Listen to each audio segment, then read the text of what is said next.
कल अपन ने देखा था भूकंप।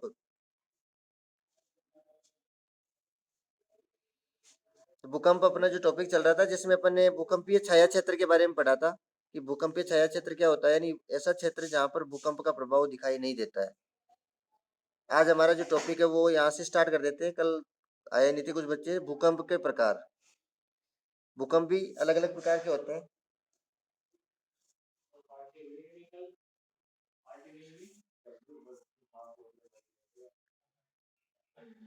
ये कौन कौन है अभी क्लास में?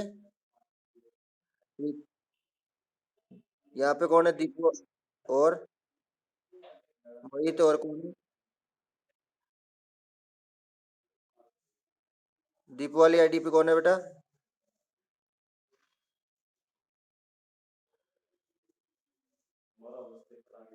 दीपू वाली आईडी पे कौन है?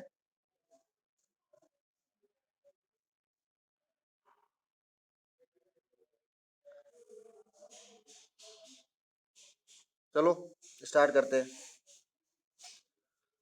सामान्यतः विवर्तनिक यानी टेक्टोनिक जो होता है भूकंप, धरातल के आंतरिक भागों में चट्टानों में जो टूट फूट होती है, तो भूकंप उसी कारण से उन चट्टानों की टूटने के कारण उन घटनाओं से क्या होता है, अपने धरातल में कंपन की स्थिति उत्पन्न होती है। उस कंपन की स्थिति को अपन क्या बोलते हैं? जो धरातल हिलने की स्थिति। तो ये भूकंप भ्रंश स्थल के किनारे चट्टानों के सरक जाने के कारण उत्पन्न होते हैं। तो उनको अपन क्या बोलते हैं? सामान्यतः विवर्तनिकी भूकंप। एक विशिष्ट वर्ग के विवर्तनिकी भूकंप को ही ज्वालामुखी जन्य भूकंप भी समझा जाता है।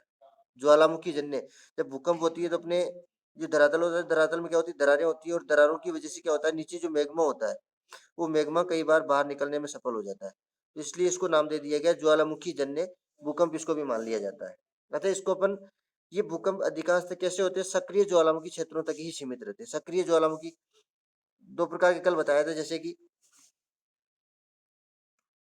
एक तो ज्वाला, ये धरातल है, इस धरातल पर एक तो ज्वालामुखी का जब उद्गार होता है तो ये यहाँ से निकलने के बाद में कुछ समय बाद में ये क्या हो जाता है? स्थिर हो जाता है।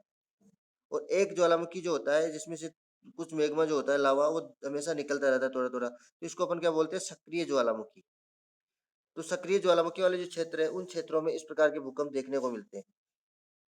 खनन क्षेत्रों में कई बार खनन जो है अपन ज्यादा गहराई में कर देते हैं। से अपन ने खनन स्टार्ट किया, ये धरातल है, और यहाँ से 1 किलोमीटर 1.5 किलोमीटर नीचे तक जब खनन करते हुए पहुंच जाते हैं, तो कई बार यहाँ से टूटकर जब कोई चट्टानों के टुकड़े जब नीचे गिरते हैं, तो उस दौरान भी क्या होता है? धरातल में कंपन की स्थिति उत्पन्न होती है। तो कंपन की स्थिति उत्पन्न होने के कारण क्या होता है? ऐसे भूकंप, तो इनको अपन बोलेंगे कि खनन क्षेत्रों में कभी कभी ज्यादा खनन कार्य से भूमिगत खाने जो होती है वो ढह जाती है, जिससे हल्के झटके महसूस किए जाते हैं। इन्हें नियत भूकंप के नाम से जाना जाता है, नियत भूकंप। कभी कभी परमाणु और रासायनिक विस्फोट अपन जो प्रयोग करते हैं, तो उन प्रयोगों के तहत भी भूमि कंपन उत्पन्न होता है। इस तरह के झटकों को विस्फोटक भूकंप कहा जाता है। अपन कई बार देखते हैं अपने परमाणु, अभी जैसे अपन बात करें, श्रीहरिकोटा है भारत का, और राजस्थान में अगर देखा जाए तो राजस्थान के पोखरण में भी कई बार अपने क्या है? परमाणु के प्रयोग किए जाते हैं। तो उन परमाणु प्रयोगों से क्या होता है? जो झटके महसूस किए जाते हैं, कंपन जो होता है, उस कंपन को अपन विस्फोटक भूकंप के नाम से जानते हैं। इसको नाम दे दिया गया विस्फोट भूकंप। जो भूकंप बड़े बाग वाले क्षेत्रों में, उन्हें बाग यानी बांध वाले क्षेत्र, बड़े बड़े बांध, अब जैसे अपन बात करते हैं कि सामान्य क्षेत्र जो होता है, उस सामान्य क्षेत्र में भी कई बार बड़े बांध बना दिए जाते हैं जल को एकत्रित करने के लिए। अब जब जल एकत्रित होता है तो उससे क्या होता है? उस क्षेत्र में उसका दबाव बढ़ेगा, और दबाव बढ़ने से ऐसे क्षेत्रों में, तो वहां पे जो आंतरिक भाग में जो चट्टाने होती है, वो चट्टाने क्या होती है? उनके ऊपर जैसे प्रेशर लगता है तो वो टूटती है, और टूटने से जो कंपन उत्पन्न होता है उसको अपन क्या बोलेंगे? बांध जनित भूकंप। तो बांध जनित भूकंप वाला क्षेत्र इसको कहा जाता है।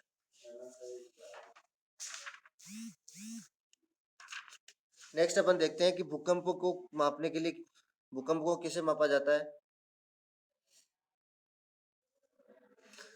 भूकंपीय घटनाओं का मापन भूकंपीय तीव्रता के आधार पर, यानी कितनी तेज गति के साथ ये भूकंप का आया है, तो उसकी तीव्रता के आधार पर किया जाता है। भूकंपीय तीव्रता को किससे मापा जाता है? रिएक्टर स्केल से।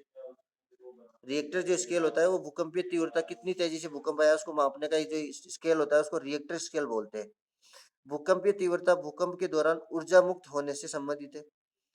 इस मापने के अनुसार भूकंप की तीव्रता 0 से लेकर के 10 के बीच में, से अपन बात करें कि 0.0 से लेकर के 10 के बीच में भूकंप का मापन करते हैं, तो 5 की तीव्रता वाला भूकंप सामान्य तक माना, लेकिन 5 से ज़्यादा होने पर उसको ज़्यादा विनाशकारी, तो जैसे-जैसे आगे बढ़ता जाएगा तो वो विनाशकारी भूकंप की श्रेणी में आता है।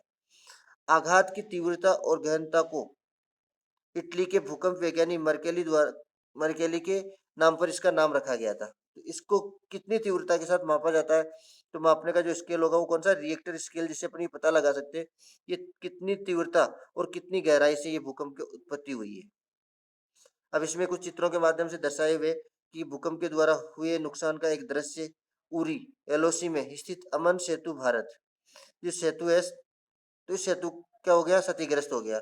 इसके कारण भूकंप, ज्वारीय लहरों द्वारा हुई तबाही का एक दृश्य मेरीना तट पर, ज्वारीय लहरें जो थी वो आसपास के तटीय इलाकों में जितने भी आवास थे, जितने मकान थे, सबको इनको तहस नहस कर दिया है इन्होंने।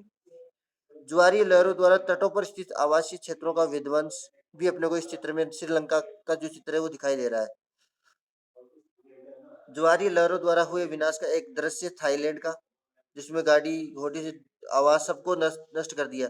ज्वारीय लहरों द्वारा विनाश का एक दृश्य इंडोनेशिया में, जो बड़ी बड़ी इमारतों को इन्होंने क्षतिग्रस्त कर दिया, गाड़ियां जो थी वो क्षतिग्रस्त हो गई। तो ये एक तो प्राकृतिक आपदाओं की अपन बात करें, तो इसी प्राकृतिक आपदा जो है वो इन प्राकृतिक आपदाओं से होने वाला जो नुकसान है उसके बारे में अपन इसमें पढ़ रहे हैं। और भूकंप भी क्या है, एक प्राकृतिक आपदा की श्रेणी में ही आता है। भूकंप भी एक प्राकृतिक आपदा है। तो मर्केली के नाम पर जाना जाता है। ये झटकों से हुई प्रत्यक्ष हानि द्वारा निर्धारित की जाती है। इसकी गणना का 1 से 12 तक होती है। जो मर्केली स्केल है, उस मर्केली स्केल में भूकंप की गणना कितने, 1 से 12 तक के स्केल में होती है, जबकि रिएक्टर स्केल जो है वो 1 से 10 तक की मापने के आधार पर इसका मापन करता है। भूकंप के प्रभाव, अब भूकंप जाता है तो उसके क्या प्रभाव रहते हैं, क्या क्या होता है उससे। तो भूकंप के प्रभाव में अपन देखते हैं कि भूकंप एक प्राकृतिक आपदा है। भूकंपीय आपदा होने से होने वाले प्रकोप निम्न है। कौन कौन से ऐसे प्रभाव है, जो भूमि का हिलना, धरातलीय विसंगति, धरातल की जो बनावट है वो कई बार बिगड़ जाती है, जैसे ऊबड़ खाबड़ जो होती है उसमें भी कई बार परिवर्तन होते हैं। भूस्खलन, पंखस्खलन, बड़े बड़े जो चट्टानें होती है पर्वतीय क्षेत्रों में वो खिसक करके रास्ते पे नीचे आ जाती है, तो भूस्खलन की घटनाएं भी ज्यादा इसी के कारण होती है। मृदा द्रवण, जो मिट्टी है वो भी क्या होती है, उसका कटाव भी इसमें क्षेत्र में ज्यादा होता है। धरातल का एक तरफ झुकना, कई बार जो समतल धरातल होता है वो भी इसकी वजह से भूकंपीय क्रिया के कारण या प्राकृतिक आपदा के कारण क्या होता है, एक साइड नीचे और एक साइड ऊपर हो जाता है। हिमस्खलन, जो बड़े बड़े पर्वतीय जो क्षेत्र है उन क्षेत्रों पर जो बर्फ जमी रहती है, वो बर्फ क्या होती है, उसकी जो बड़ी बड़ी चट्टानों के रूप में नीचे की तरफ आने लग जाती है, और इससे क्या होगा, हमारी नदियों का जो जल स्तर है वो बढ़ जाता है और कई बार बाढ़ की स्थिति भी उत्पन्न हो जाती है। बांध व तटबंध के टूटने से बाढ़, जब ऊपरी भाग से क्या होगा, बर्फ नीचे की तरफ आएगी तो उससे क्या होगा, नदियों का जल स्तर बढ़ेगा, और नदियों के जल स्तर बढ़ने से उस क्षेत्र में बांध जो होते हैं, उन बांधों में जो तटबंध, जो नदी के किनारे तटबंध बने हुए टूट जाते हैं और आसपास के क्षेत्रों में बाढ़ की स्थिति उत्पन्न कर देते हैं। धरातलीय विस्थापन, कई बार धरातल में जो दरारें उत्पन्न हो जाती है, आग लगने जैसी घटनाएं घटित हो जाती है, बड़ी बड़ी इमारतें गिर जाती है, जो अपने बनाए हुए जो बड़ी बड़ी इमारतों के ढांचे हैं वो क्षतिग्रस्त हो जाते हैं। कई बार बहुत सारी जो वस्तुएं होती है उन वस्तुओं में भी क्या होता है, टूट फूट की घटनाएं घटित होती है जैसे। पर कई बार देखते हैं कि ज्यादा तीव्रता वाला भूकंप जो आता है तो बहुत सारे क्षेत्रों को प्रभावित करता है, और सुनामी जैसी घटनाएं भी भूकंप की वजह से उत्पन्न होती है। तो ये जो अपने विनाशकारी जो दृश्य अपने को दिखाई दे, तो ऐसे विनाशकारी दृश्य भूकंप के कारण उत्पन्न हो जाते हैं कई बार।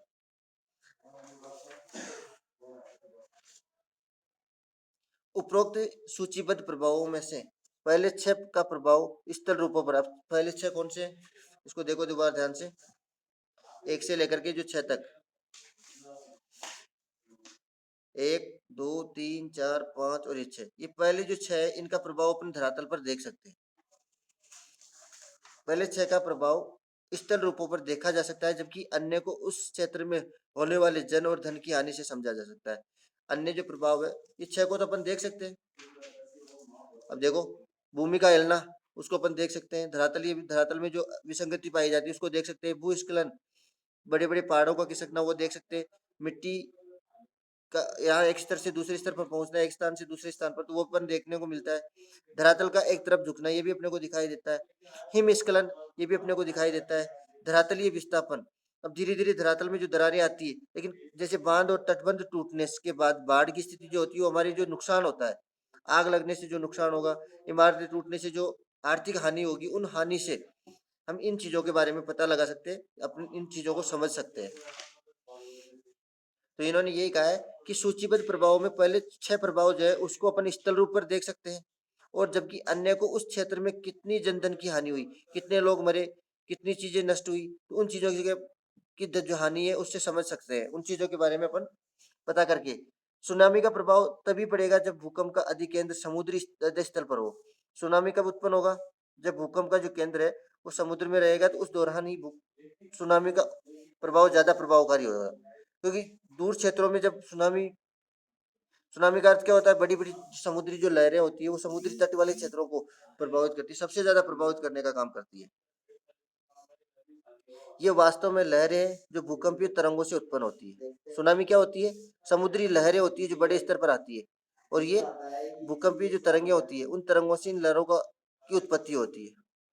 यद्यपि मूल रूप से कंपन की क्रिया कुछ सेकंड ही रहती है, भूकंप ज्यादा लंबे समय तक नहीं चलता, केवल कुछ सेकंड के लिए होता है, तो कुछ सेकंड में वो इतनी तो फिर भी यदि भूकंप की तीव्रता रिएक्टर स्केल पर 5 से ज्यादा है, हम बात कर रहे थे अभी कि 5 से यदि ज्यादा है तो इसके परिणाम अत्यधिक विनाशकारी होंगे। 5 से नीचे है तो उसको सामान्य माना जाता है, लेकिन 5 से अधिक होने पर वो और ज्यादा विनाशकारी होते हैं। भूकंपीय तीव्रता 5 से अधिक और इसके परिणाम क्या होंगे? और ज्यादा विनाशकारी होंगे। अब भूकंप की आवृत्ति की अगर बात करें कि एक क्षेत्र में एक से ज्यादा बार भी भूकंप आ सकता है क्या? तो भूकंप एक प्राकृतिक आपदा है। अब एक बार जैसे किसी चीज में असंतुलन उत्पन्न हो जाता है, तो उसको संतुलित करने के लिए ये भूकंप के झटके महसूस करते हैं अपन। तो ये प्राकृतिक घटना है। तीव्र भूकंप के झटकों से जन और धन की हानि होती है। फिर भी ऐसा नहीं है कि विश्व के सभी भागों में तीव्र भूकंप आते हैं, सभी क्षेत्रों में नहीं आते। जहां पर असंतुलन होता है उसी क्षेत्र में आते हैं। केवल उसी क्षेत्र में जो भ्रंश के समीप होते हैं ऐसे तीव्र झटके महसूस करते हैं। हम ज्वालामुखी और भूकंप के वितरण का वर्णन किस अध्याय में करेंगे? ज्वालामुखी और भूकंप का एक अलग ही चैप्टर अपने इसमें दिया हुआ है, तो उस दौरान और ज्यादा इसका फैलाव कौन सी जगह पर कब भूकंप आया, तो उन चीजों के बारे में अगले चैप्टर में भी देखेंगे। प्राय ये देखा गया है कि रिएक्टर स्केल पर 8 से अधिक तीव्रता वाले भूकंप के आने की संभावना बहुत ही कम होती है। मैक्सिमम 8 से ज्यादा, अगर ये 8 से अधिक वाला भूकंप अगर किसी क्षेत्र में आ भी जाता है तो वहां पर कुछ नहीं शेष रहता, तो आने की संभावना बहुत कम होती है, जो एक एक या 2 वर्षों में एक बार आते हैं। जबकि हल्के भूकंप लगभग हर मिनट पृथ्वी के किसी न किसी भाग में महसूस किए जा सकते हैं। इसने कहा है कि जो हल्के भूकंप के झटके होते हैं, जो कंपन होता है, वो हर मिनट पृथ्वी के किसी न किसी हिस्से में इन चीजों को अपन महसूस कर सकते हैं। ठीक है बेटा, ये अपना पूरा ये एक टॉपिक तो कंप्लीट हो गया। अब नेक्स्ट जो टॉपिक है वो पृथ्वी की संरचना वाला है, तो इसमें कोई दिक्कत हो तो बता दो।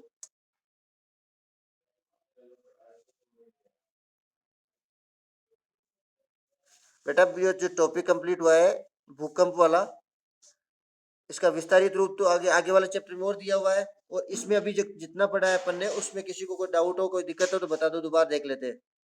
मोहित, विकास, क्या प्रीति? पृथ्वी की संरचना भूपर्पटी, इसको अपन बोलते हैं क्रस्ट, क्रस्ट मेंटल कोर। 3 पार्टों में इसको देखते हैं। अरे क्या चलाता है मोहित?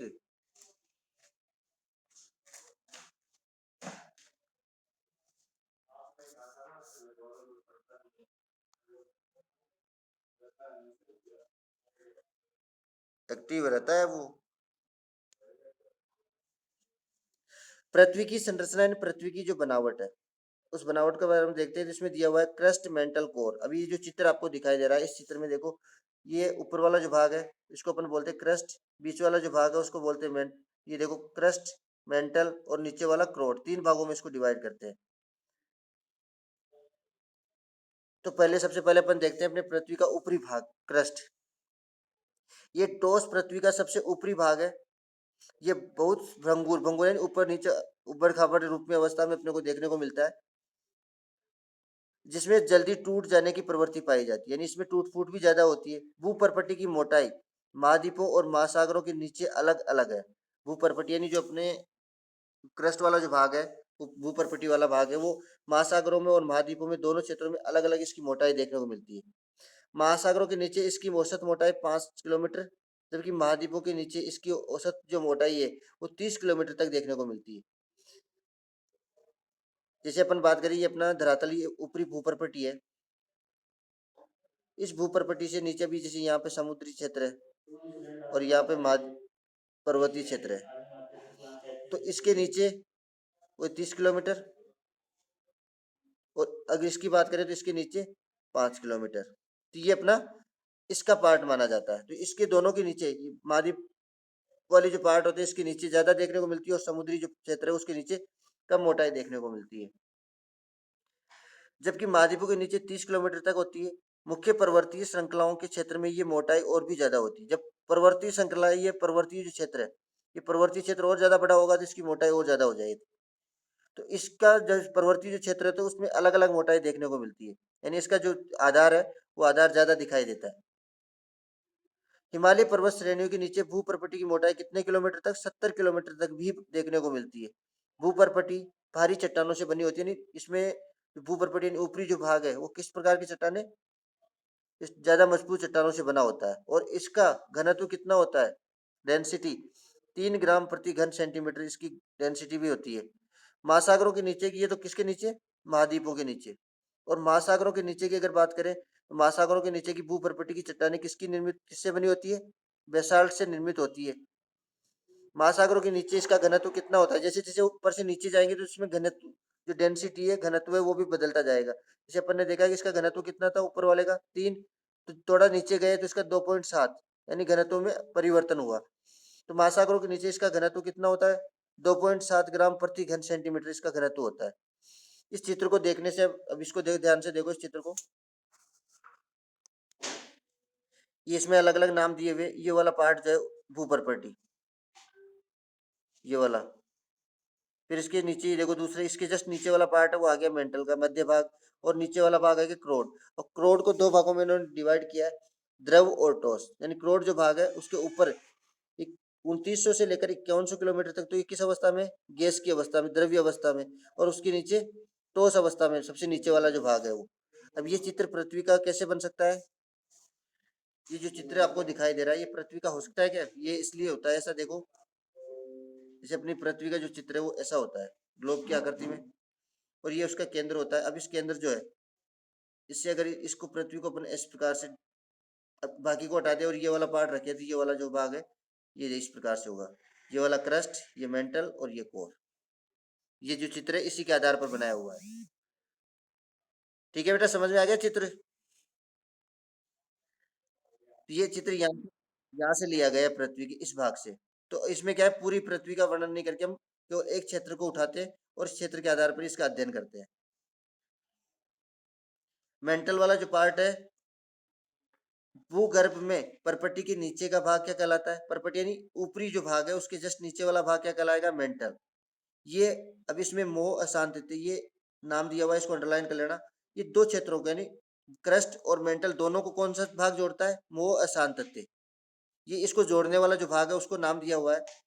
ये मोह अशांति से प्रारंभ होकर 2900 किलोमीटर की गहराई तक पाया जाता है। कहाँ तक, ये देखो, ये यहाँ से प्रारंभ हुआ और यहाँ 2900 किलोमीटर की गहराई तक, ये वाला जो भाग है इसको अपन बोलते हैं मेंटल। मेंटल का ऊपरी भाग क्या कहलाता है, मेंटल के जस्ट ऊपरी भाग को नाम दिया हुआ है, ये देखो चित्र में, दुर्बलता मंडल। यानी ये कमजोर परतों से निर्मित होने के कारण इसको नाम दिया हुआ है दुर्बलता मंडल। एस्थेनो शब्द का अर्थ दुर्बलता से लिया गया है। इसका विस्तार कितने किलोमीटर, 400 किलोमीटर तक बताया गया है। ज्वालामुखी उद्गार के दौरान जो लावा धरातल पर पहुंचता है उसका मुख्य स्रोत यही होता है। ये जो दुर्बलता मंडल है, यही सबसे पहले क्या होता है, धरातल पर प्रकट होता है।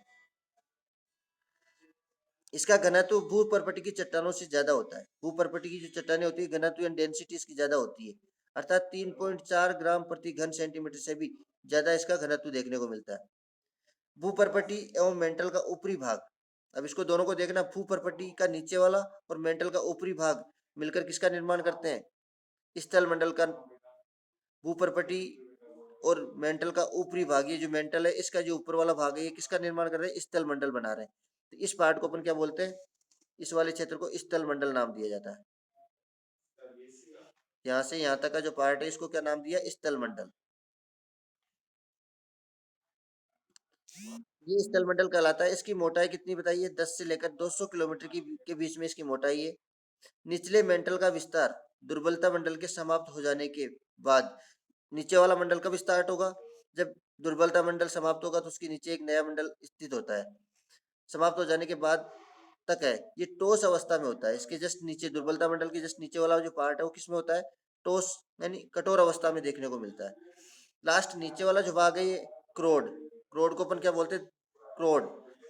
तो ये सबसे नीचे वाला केंद्र वाला भाग है। जैसा कि पहले ही इंगित किया जा चुका है कि भूकंपीय तरंगों के वेग ने पृथ्वी को के क्रोड को समझने में सहायता की है। जैसे अपन कल देख रहे थे कि यहाँ से जब धरातल पर कोई भूकंप की उत्पत्ति होती है तो ये सीधे पी तरंगे इस क्षेत्र से निकल जाती है, लेकिन एस तरंगे इस क्षेत्र में नहीं पहुंच पाती है और एस तरंगे यहाँ से इस साइड में निकल जाती है। इस प्रकार से वो इस क्षेत्र को छू और पी तरंगे सीधे इस भाग में। तो इसके विपरीत वाला ये जो भाग है इसको अपन क्या बोलते थे? भूकंपीय छाया क्षेत्र।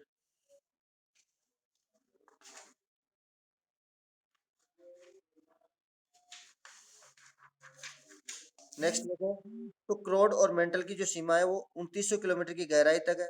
बाह्य क्रोड, बाह्य क्रोड किसको बोलेंगे? बाहर वाला। और इनर कोर, तो आउटर कोर इनर कोर, इसको दो पार्टों में विभाजित कर दिया। कैसे? इसको ध्यान से देखो, एक बार देखो, ये वाला पार्ट हो गया,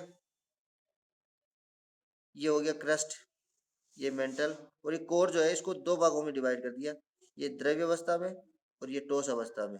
तो इस ऊपर वाले भाग को तो क्या बोलेंगे? बाह्य कोर, और इसको क्या बोलेंगे?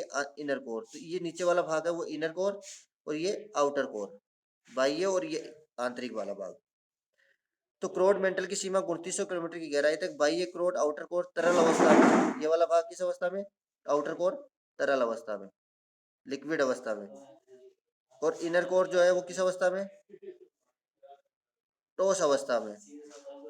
मेंटल और क्रोड की सीमा पर चट्टानों का घनत्व है। अभी मेंटल और क्रोड जो है उसकी सीमा पर, सीमा कौन सी होती है? ये ऊपर वाली सीमा, और ये नीचे वाली जो सीमा पर 5 ग्राम प्रति घन सेंटीमीटर तथा केंद्र में 6300, ये लास्ट वाला जो किलोमीटर है वो कितना है? 6300। केंद्र में 6300 किलोमीटर की गहराई तक ये जो डेंसिटी यहाँ पर घनत्व कितना मिलेगा? 13 ग्राम प्रति घन मीटर, घन सेंटीमीटर। इससे ये पता चलता है कि क्रोड किस अवस्था में, तो सबसे भारी जो धातु होगी, सबसे भारी धातु इस नीचे वाले भाग में पहुंच जाती है, क्योंकि यहाँ पर क्या होता है? इसकी घनत्व ज्यादा पाया जाता है। क्रोड भारी पदार्थ तो मुख्यतः निकिल और लोहे से बना होता है, जिसे निफे के नाम से भी जाना जाता है। ये वाली जो परत है इसमें निकिल और फेरियम यानी निकिल और लोहा। अपन इसमें आपने देखा होगा एस, फर्स्ट वाली जो परत है उसको बोलते हैं सियाल, दूसरी आती है सीमा, और तीसरी आती है NiF। ये तीन परतें होती है। सियाल, सीमा, निफी। तो ऊपरी भाग में सिलिका और एल्यूमिनियम, उसको क्या बोलते हैं? सिलिका और एल्यूमिनियम से निर्मित सियाल, सिलिका और मैग्नीशियम से निर्मित उसको सीमा बोलते हैं, और निकिल और फेरियम से निर्मित उसको क्या बोलते हैं? निफे बोलते हैं। तो इसी को क्रम में क्रस्ट वाला जो भाग है वो सियाल से बना हुआ है, ये वाला सीमा, और नीचे वाला जो भाग है वो निफे, निकिल और फेरियम से बना हुआ है। तो सबसे भारी धातु जो होती है वो निकिल और फेरियम, यानी लोहा और निकिल जो होता है, दोनों ही होते हैं। तो ये दोनों चीजें निकिल और फेरियम, तो ये सियाल, सीमा और निफे। सियाल का अर्थ सिलिका और एल्यूमिनियम, सीमा का सिलिका और मैग्नीशियम, और Ni निफे का निकिल और फेरियम, दोनों चीजें इससे निर्मित होती है। ठीक है बेटा, ये वाला अपना यहाँ तक कंप्लीट होता है। अब उसके बाद में नेक्स्ट अपना जो टॉपिक चलेगा, ज्वालामुखी निर्मित स्थल आकृतियां, यानी ज्वालामुखी से कौन कौन सी स्थल आकृतियां बनती है। ठीक है कैसर, बेटा लेट हो गया, ड्राइंग की क्लास भी नहीं ली क्या तूने? कैसर,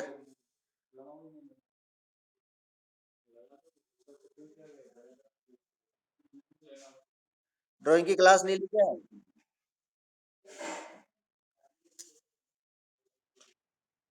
क्यों, कहाँ गया था आज?